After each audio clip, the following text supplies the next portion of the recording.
Hello， 大家好啊！今日介紹呢個樓盤咧，最近搞活動，50萬買3房送2個車位啊！冇錯，呢個樓盤就係好多人都知道嘅華發觀山水啊！咁點解要介紹呢個樓盤呢？樓盤係冇完美嘅，但係咧數據一定唔會呃人。呢度嘅數據咧顯示咧，2023年到2024年嘅觀山水嘅銷量咧一直都係排 No.1 嘅，包括今年啊1到11月份啊，佢都係全中山嘅銷冠樓盤嚟嘅。嗱，其實咁多人會選擇呢個樓盤係咩原因？大家其實都應該知道啦。距離關口最近30分鐘嘅車程裏邊，同樣規模、同樣價錢嘅樓盤係揾唔到第二家嘅。6000零蚊嘅價錢送埋車位，樓下仲有直通巴士，同埋咁大個樓盤有山有水，真係可以話基本上揾唔到第二個當然你再遠啲嘅地方、再偏啲嘅都有，但係講到距離、講到環境、講到規模，肯定係冇辦法揾到第二個代替品啦。所以咧，呢個樓盤賣得咁好，唔係因為其他原因，就係以上呢3個條件。香港嘅朋友中意平、近、方便，依家大環境咁差，老實講，攞幾十萬嚟買套樓可以過嚟住下，已經好舒服㗎啦。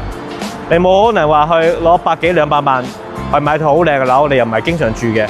而且呢度嘅環境真係非常之適合養老甚至度假嘅。好啦，今日跟住我咧一齊去睇睇呢個屋苑裏邊嘅配套同埋環境究竟係點嘅先。Let's go。OK， 嚟到呢度咧就係我哋嗰個直通車嘅嗰啲路線啊，每日係往返2班嘅。呢度坐車真係非常之方便嘅。由早期開發商喺大概差唔多7、8年前開始到依家咧，一直都係有呢啲樓巴嘅。所以香港嘅朋友咧喺呢度居住咧係完全唔使擔心交通嘅問題嘅。尤其啲老人家擔心佢自己坐直通巴士喺香港嗰度坐巴士到港珠澳大橋轉車好麻煩嘅，咁呢度俾佢哋坐就最方便啦！直接手機幫佢買飛，佢自己就來回，或者教佢微信簡單操作下都去買飛噶啦！非常之方便。咁前面咧嗰度咧位置，我哋睇翻嗰個咧就係我哋個會所，亦都係售樓部啊。會所裏邊咧佢有泳池同埋健身房嘅，呢個咧都係一個小區必備嘅一個因素啦。咁我哋呢邊睇翻呢個位置咧就係佢嘅商圈啦。商業街咧基本上都已經開業啦。經歷過疫情嘅嗰3年咧，其實有啲商家係執咗嘅，不過呢2年又慢慢又開翻噶啦。即係整個市場又開始旺翻。你好似呢個萬佳啦，買嗰個菜啊，或者買生活用品都係比較方便嘅。基本上好多住翻落嚟嘅業主都會嚟呢度買啲日常用品。呢度有啲湯粉嘅，即係早餐店嘅。裏邊咧就裏邊嘅街道咧就有啲都有啲社區食堂嘅。社區食堂裏邊呢個都係比較特殊嘅，係華發佢自己去搞嘅一個社區食堂。咁華發佢個物業咧呢個樓盤係華發物業嘅，佢嘅物業中心咧就喺呢度商業街裏邊嘅2樓嘅。佢嘅物業中心喺呢度，即係如果你屋企有咩事咧揾物業咧，就嚟商業街呢度揾就 OK 噶啦。呢裏邊都係已經係好多都開晒噶啦，係啦。我哋行過去前睇睇，呢邊咧仲有開咗都係砂鍋粥，呢邊飲粥啊、食早餐啊、食飯其實都有晒噶啦。包括呢邊仲有啲我哋睇翻呢邊啦，臨街鋪睇翻啲臨街鋪。臨街鋪咧就喺出邊嘅，前嗰排即係喺疫情嘅時候咧，好多都冇開嘅。依家都陸續都開晒噶啦。呢邊係嗰個輕餐飲嘅，輕餐飲呢個咧就係嗰啲蛋糕店同埋麵包店有晒噶啦。到時候呢度買麵包都好方便，係咪先？呢邊咧仲有間粵菜店喎，粵有道係粵菜嘅，即係過嚟呢邊嘅話。食個飯唔使自己煮，呢邊食個飯都方便嘅。包括嗰邊又係茶葉川菜館都有晒噶啦。另外最有大特色就係呢度，因為係屬於三鄉嘅。三鄉有咩啊？農家菜非常之多嘅。呢度附近喺大概1到2公里咧，接近有3家農家菜嘅，全部都係新鮮嘅雞、魚、鴨等等。如果你哋都係想要過嚟住，想要知道邊度有靚嘢食咧，過嚟問我，我就可以發俾你睇噶啦。呢度真係好多嘢食，好多香港朋友咧，包括以前嘅業主咧過嚟買樓咧，都去周邊都食勻晒啦。真係呢度啲食物啊，真係特別啲吸引嘅。因為農家菜嘅話，佢係自己種植、自己養噶嘛，係啊。所以呢度咧，呢個位置咧，其實周邊嘅配套已經係慢慢咁起身噶啦。之後仲會越嚟越多商家進駐嘅，所以都唔使擔心話買嘅情況。另外，美團喺大陸真係好方便，手機撳個掣即刻送到你屋企門口，你甚至乎都唔使出門啊！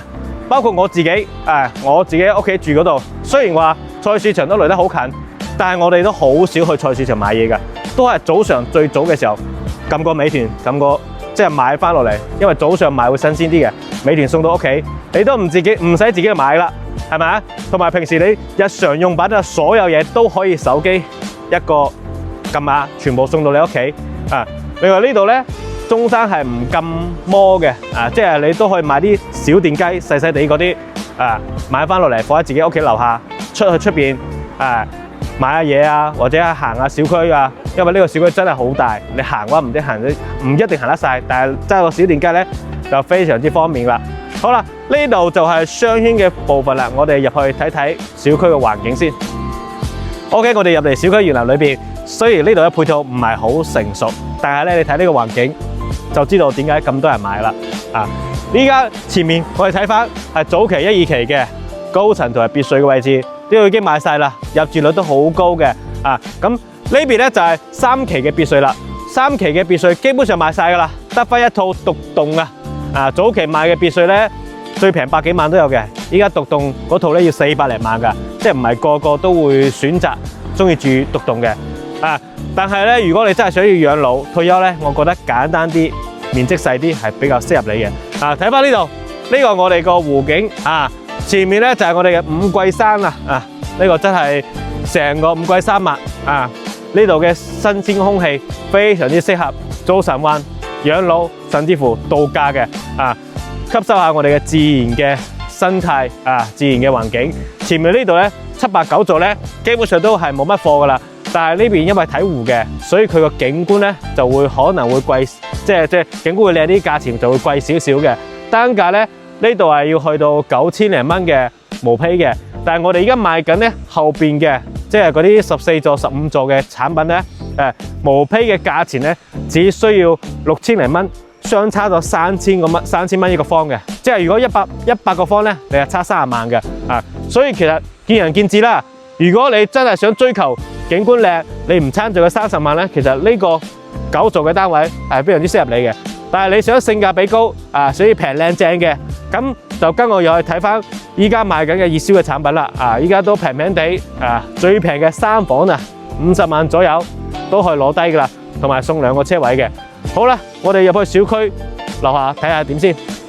OK， 呢度入到嚟我哋3期嘅高層下邊嘅即係嗰個小區嘅，裏邊咧其實都有一個兒童區嘅，即係遊玩嘅區嘅。咁呢邊咧就全部都已經整好晒噶啦，因為全部都係現樓啊嘛。咁我哋咁啱呢度咧就有嗰個即係空中嘅嗰個俯視圖嚟嘅。我哋睇翻成個小區嘅嘅整體嘅佈局啊。我哋而家所處位置就係呢度紅山苑嘅，即係我哋個3期嘅高層嘅中間嘅園林位置啦。咁頭先我哋喺湖邊咧同大家就拍咗個景觀噶啦。呢邊1、2期已經賣晒，已經住咗人噶啦。別墅都賣晒啦，都趕到噶啦，得翻一套獨棟。咁依家咧就貨咧就主要頭先呢邊即係睇湖邊嘅價錢就貴少少嘅，零零散散有啲貨9000蚊單價清水嘅。呢邊咧就仲未推出嚟嘅，遲啲都可能都會攞出嚟賣噶。咁依家主要賣嘅就係呢度嘅14座14座咧就都係有貨買嘅，同埋15座帶裝修嘅。呢座好特別，15座係帶裝修嘅，即係呢套單位買翻落嚟你唔使自己裝嘅。價錢咧就高少少，7000零蚊，比毛坯可能多1000零蚊嘅，直接就裝好俾你噶啦。呢啲所有單位依家目前賣嘅咧都係有送車位嘅，有送車位嘅。當然啦，睇翻你自己選擇啦，你想自己裝又得，或者係開發商幫你裝埋，都有任君選擇。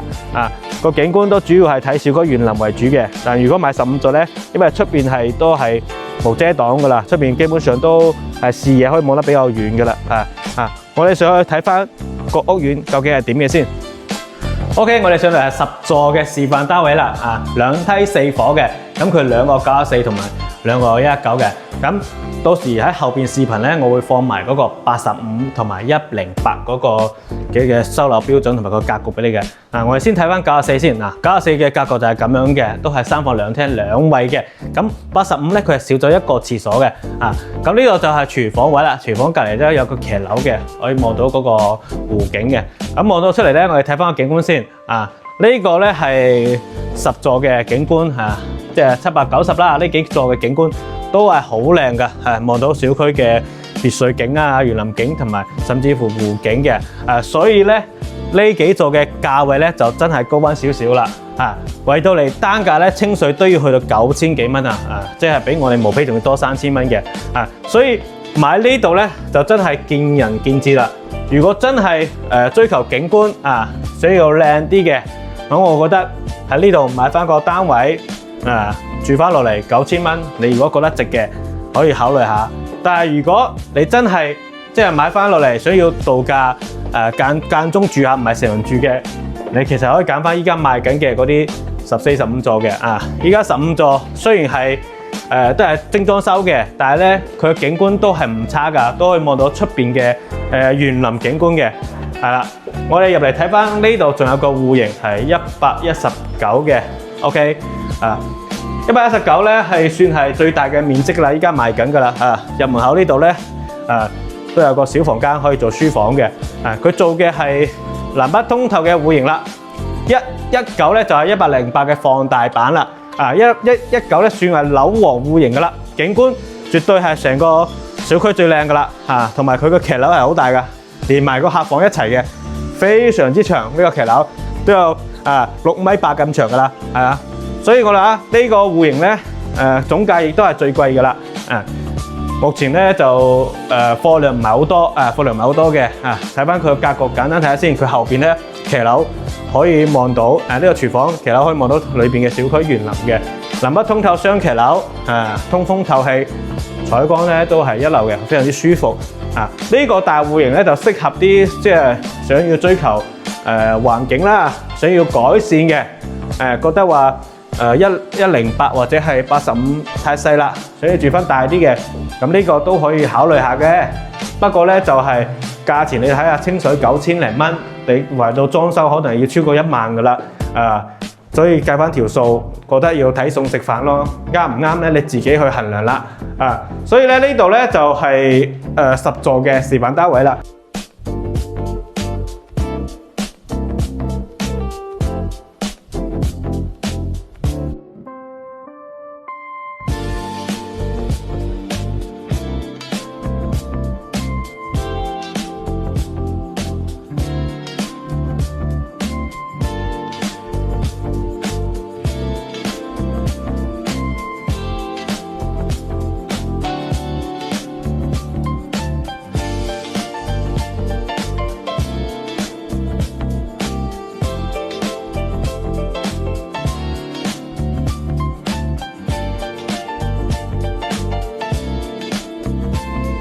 兩種選擇，如果你買毛坯平啲咧，就14座大概係50萬啦，3房左右啦。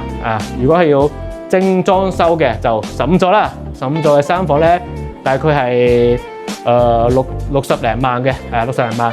依家買樓咧就係送2個車位咧，以前咧就係送1個嘅，依家都係清盤階段噶啦，所以就送多個車位嘅。所以呢個樓盤依家今年都應該無可即係唔使諗，一定係銷冠噶啦。都係因為佢價錢實惠、景觀靚，同埋確實呢個小區嘅規模都係好深得好多港人中意好，今期嘅介紹咧就到呢度啦。如果有興趣嘅呢個樓盤有意思嘅，可以聯繫我哋，我發詳細嘅資料俾你睇睇。OK，拜拜。